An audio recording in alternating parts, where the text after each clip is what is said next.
My dad didn't die in a hospital, didn't get a funeral, didn't even leave the room. He died the day I learned what my father had done. Same man, different word. I hear his voice when my patience gets thin, feel that old temperature under my skin. Hear something familiar staring back in the glass, and wonder how much blood remembers the past. For years it scared the fucking life out of me, like biology came with a guarantee. Like everything buried inside of his name was waiting inside me to grow up the same. Blood isn't permission and blood isn't fate. It's just where I started, not what I have to create. I can't change where I came from, can't drain them from my veins, but history can travel through you without becoming your name. This is my bloodline, not a sentence, not a chain. I can carry where I came from without carrying the same pain. Keep the strength that got me through it, leave the poison where it lies. Blood can tell me who came before me, it doesn't tell me who survives. This blood runs in me, but his choice is fucking dumb. What came through generations doesn't get another home. Haven't spoken to my parents in almost 3 years, and distance doesn't magically disappear the years. There are memories where dad still has a face before my father took his fucking place. That's the part people struggle to understand.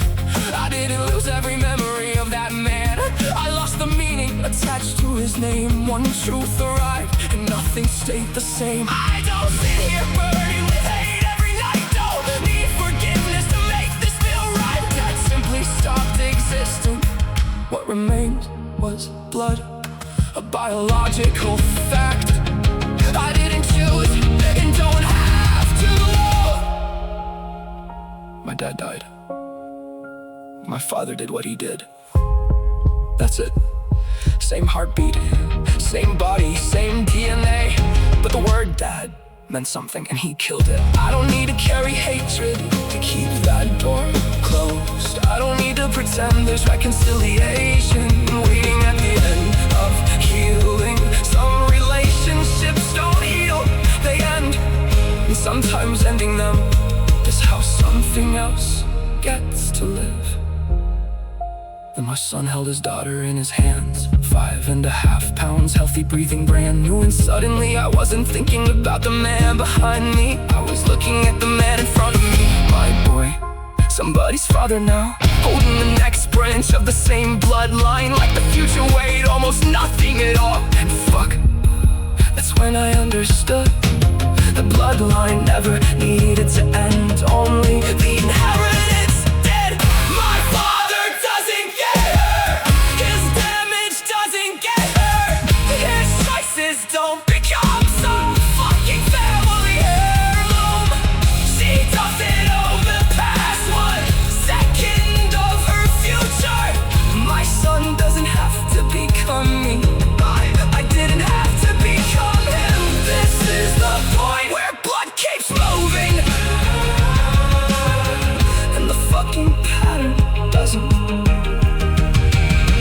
This is our bloodline, look how different it can grow. Same blood moving forward without caring what we know. Keep the fire, keep the courage, keep the strength that helped us stand. But fear and shame and poison choices die in yesterday's hands. I can't choose the blood before me, but I choose what travels through. And the greatest thing I hand my children is less shit to fucking undo. This is our bloodline, not redemption for his name. A 5.5-pound little girl doesn't inherit someone else's shame. And if she ever asks what changed before her time, tell her somebody finally learned. Blood carries history, not instructions. My dad died years ago, my father is still part of my biology. Those are 2 different truths, and now my son holds his daughter